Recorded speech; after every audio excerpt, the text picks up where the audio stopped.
Ikruok koro oseket makare ne penj mag grade 6, klas 8 gi klas 12 machakore juma manyien e kauntis duto 6 mawuok Nyanza mantiere kode kuonde timo penj 5,109.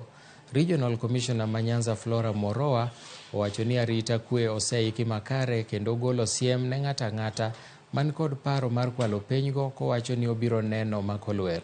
Bende omedo ni arita osejiw e alwora ma sikunde mawuok e tong' ma Kisumu gi Kericho, kama ende ne tulo muoche kosingo ne jopuonjre kod jopuonj ni gitim penj kod chir.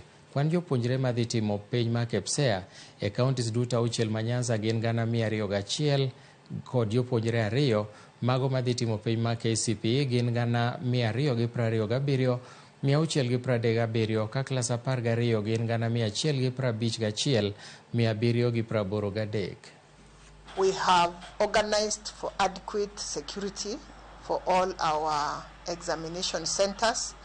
Just to let you know, we will have 4,933 examination centers. That is for KCPE and for KPSEA.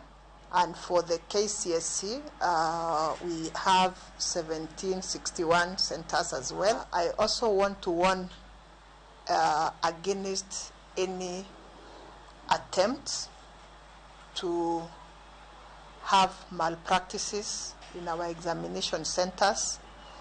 We are all alert. As I have said earlier, we have police officers manning all our examination centers.